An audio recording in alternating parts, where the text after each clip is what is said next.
ಅರಮನೆ ನಗರಿಯಲ್ಲಿ ಏನೆಲ್ಲ ಆಗ್ತಾ ಇದೆ ಅನ್ನೋದರ ಬಗ್ಗೆ ಮಾಹಿತಿಯನ್ನ ಕೊಡೋದಕ್ಕೆ ನಮ್ಮ ಮೈಸೂರು ಪ್ರತಿನಿಧಿ ಮಧುಸೂದನ್ ನಮ್ಮನ್ನ ಜಾಯಿನ್ ಆಗಿದ್ದಾರೆ. ಓವರ್ ಟು ಯು ಮಧು.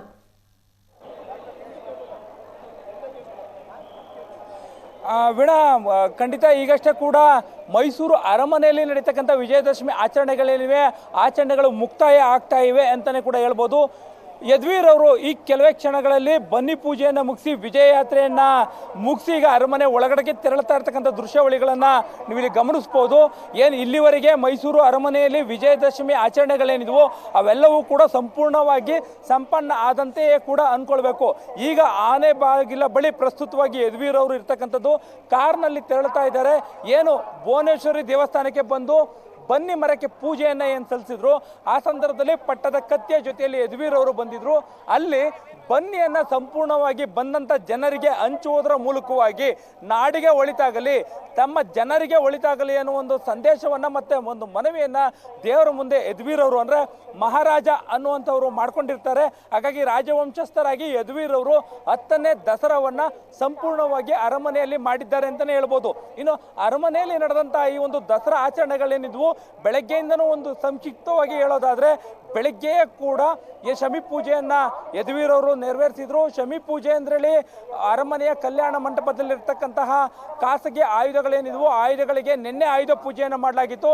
ಅದೇ ರೀತಿಯಾಗಿ ಇವತ್ತು ಕೂಡ ಶಮಿ ಪೂಜೆಯನ್ನು ಮಾಡಿರ್ತಕ್ಕಂಥದ್ದು. ಶಮಿ ಪೂಜೆ ಆದ ನಂತರದಲ್ಲೇ ಕೂಡ ಆ ಒಂದು ಸವಾರಿ ತೊಟ್ಟಿ ಏನಿತ್ತು ಸವಾರಿ ತೊಟ್ಟಿಯಲ್ಲಿ ಜಗಜ್ಜಟ್ಟಿ ಕಾಳಗ ನಡೆದಿರ್ತಕ್ಕಂಥದ್ದು. ಜಗಜ್ಜಟ್ಟಿ ಕಾಳಗದಲ್ಲಿ ಬೆಂಗಳೂರು, ಮೈಸೂರು, ಚನ್ನಪಟ್ಟಣ ಅದೇ ರೀತಿಯಾಗಿ ಚಾಮರಾಜನಗರದ ಜಟ್ಟಿಗಳು ಭಾಗವಹಿಸಿದ್ರು.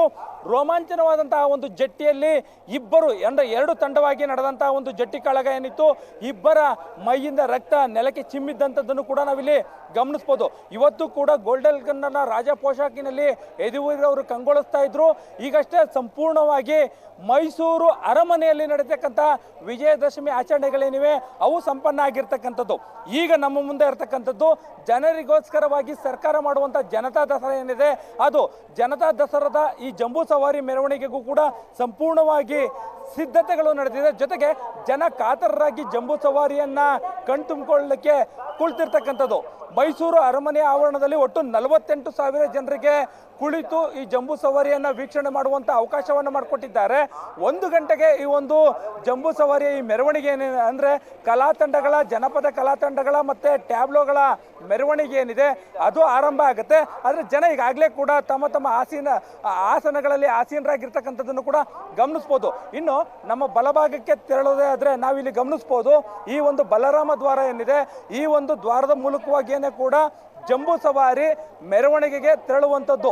ಈ ಬಲರಾಮ ದ್ವಾರದ ಮುಂಭಾಗದಲ್ಲಿ ಇರ್ತಕ್ಕಂಥ ಕೋಟೆ ಆಂಜನೇಯ ಸ್ವಾಮಿ ದೇವಸ್ಥಾನ ಏನಿದೆ ದೇವಸ್ಥಾನದ ಮುಂಭಾಗದಲ್ಲಿ ಜೋಡಿ ನಂದಿ ಧ್ವಜಕ್ಕೆ ಸರ್ಕಾರದ ಜನಪ್ರತಿನಿಧಿಗಳು ಅಂದರೆ ಮುಖ್ಯಮಂತ್ರಿಗಳು, ಉಪಮುಖ್ಯಮಂತ್ರಿಗಳು, ಸಚಿವ ಸಂಪುಟದ ಸದಸ್ಯರುಗಳು ಎಲ್ಲರೂ ಸೇರಿ ಪುಷ್ಪಾರ್ಚನೆಯನ್ನು ಮಾಡೋದ್ರ ಮೂಲಕವಾಗಿ ಈ ಒಂದು ಜಂಬೂ ಸವಾರಿಯ ಮೆರವಣಿಗೆ ಏನಿರುತ್ತೆ ಅಂದರೆ ಜನಪದ ಕಲಾ ತಂಡಗಳ ಮೆರವಣಿಗೆ ಏನಿರುತ್ತೆ ಅದಕ್ಕೆ ಚಾಲನೆಯನ್ನು ಕೊಡ್ತಾರೆ. ಅದು ಮಧ್ಯಾಹ್ನ 1:10ರಿಂದ 1:20 ಒಳಗೆ ಆ ಒಂದು ಲಗ್ನ ಇರ್ತಕ್ಕಂಥದ್ದು.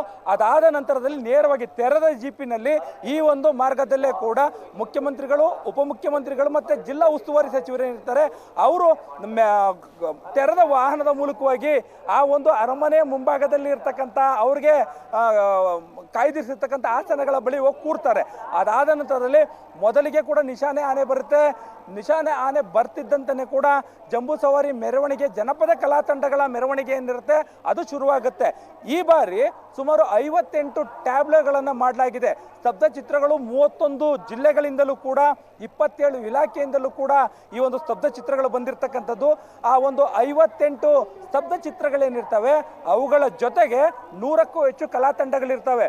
ಒಂದು ಸ್ತಬ್ಧ ಚಿತ್ರ ಹೋದ್ರೆ ಅದರ ಜೊತೆಯಲ್ಲಿ 2 ಕಲಾ ತಂಡಗಳು ಇಲ್ಲಿರ್ತಕ್ಕಂಥ ಅಷ್ಟು ಜನರಿಗೂ ಕೂಡ ಮೆರುಗನ್ನ ಕೊಡ್ತಾರೆ. ರಾಜ್ಯದ ಪ್ರತಿ ಜಿಲ್ಲೆಯೂ ಕೂಡ ಈ ಒಂದು ದಸರಾದಲ್ಲಿ ಪ್ರತಿನಿಧಿಸ್ತಾ ಇರ್ತಕ್ಕಂಥದ್ದು ಅವರ ಕಲೆಯನ್ನು ತೋರಿಸುವಂಥದ್ದು. ಅವರ ಜಿಲ್ಲೆಯಲ್ಲಿ ಏನು ಹೆಚ್ಚುಗಾರಿಕೆ ಇದೆ ಅದನ್ನು ಜನರ ಮುಂದೆಗೆ ತೆರೆದಿಡುವಂಥ ಕೆಲಸವನ್ನು ಮಾಡ್ತಾರೆ. ಅದಕ್ಕೆ ಕಾತರರಾಗಿ ಕಾಯ್ತಾ ಇದ್ದಾರೆ. ಅದಾದ ನಂತರದಲ್ಲಿ ನೀವು ಈ ಮಾರ್ಗವನ್ನು ನೋಡ್ಬೋದು. ಈ ಒಂದು ಮಾರ್ಗ ಏನಿದೆ ಈ ಒಂದು ಮಾರ್ಗದಲ್ಲಿ ಅಭಿಮನ್ಯು ಆನೆಗೆ ಈಗಾಗಲೇ ಸಿಂಗಾರವನ್ನು ಮಾಡಲಾಗ್ತಾ ಇದೆ. 6ನೇ ಬಾರಿಗೆ ಸತತ 6ನೇ ಬಾರಿಗೆ ಅಂಬಾರಿಯನ್ನು ಹೊರಲಿಕ್ಕೆ ಅಭಿಮನ್ಯು ಆನೆ ಕೂಡ ಸಿದ್ಧವಾಗಿರ್ತಕ್ಕಂಥದ್ದು. ಅದನ್ನು ಪೇಂಟಿಂದ ಕುಸುರಿ ಕೆಲಸಗಳಿಂದ ಪೇಂಟಿಂದ ಸಿಂಗಾರವನ್ನು ಮಾಡಿ ನಂತರದಲ್ಲಿ ಅದಕ್ಕೆ ಆಭರಣಗಳನ್ನು ಹಾಕಿ ಗಾದಿಯನ್ನು ಹಾಕಿ ರೆಡಿ ಮಾಡಿರ್ತಾರೆ. ಅದಾದ ನಂತರದಲ್ಲಿ ನಮ್ಮ ಎಡಭಾಗದಲ್ಲಿ ಕಾಣುವಂಥ ಈಗ ಏನು ಜನರು ಕೂತಿದ್ದಾರೆ ಅದರ ಹಿಂಭಾಗದಲ್ಲಿ ಅಂಬಾರಿ ಕಟ್ಟುವಂಥ ಕೆಲಸ ಆಗತ್ತೆ.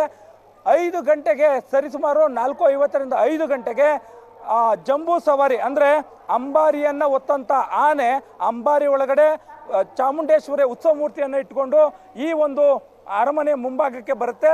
ಅಲ್ಲಿ ಪುಷ್ಪಾರ್ಚನೆ ಆಗೋದ್ರ ಮೂಲಕವಾಗಿ 416ನೇ ಮೈಸೂರಿನ ದಸರಾ ಏನಿದೆ ಆ ಒಂದು ದಸರಾದ ಜಂಬೂ ಸವಾರಿಗೆ ಚಾಲನೆ ಸಿಗುತ್ತೆ. ಇಲ್ಲಿಂದ ಸರಿಸುಮಾರು ಬನ್ನಿ ಮಂಟಪಕ್ಕೆ 5 ಕಿಲೋಮೀಟರ್ಗಳಿರ್ತಕ್ಕಂಥದ್ದು. ಅಂದರೆ ಸಂಜೆ 7 ಗಂಟೆವರೆಗೂ ಕೂಡ ಇರ್ವಿನ್ ರಥ ಅಂದರೆ ನಾವು ರಾಜಪಥ ಅಂತ ಏನಂತೀವಿ ಆ ಒಂದು ರಾಜಪಥದಲ್ಲಿ ನಡೆದಿರ್ತಕ್ಕಂತಹ ಲಕ್ಷಾಂತರ ಜನರಿಗೆ ಈ ಒಂದು ಜಂಬೂ ಸವಾರಿ ಮೆರವಣಿಗೆ ತನ್ನ ದರ್ಶನವನ್ನು ಕೊಡುತ್ತೆ. ವೀಣಾ. ಎಸ್ ಥ್ಯಾಂಕ್ ಯು ಮಧು. ಮುಂದಿನ ಹಂತದಲ್ಲಿ ಮತ್ತಷ್ಟು ಅಪ್ಡೇಟನ್ನು ತಮ್ಮಿಂದ ನಾನು ಪಡಿತೀನಿ.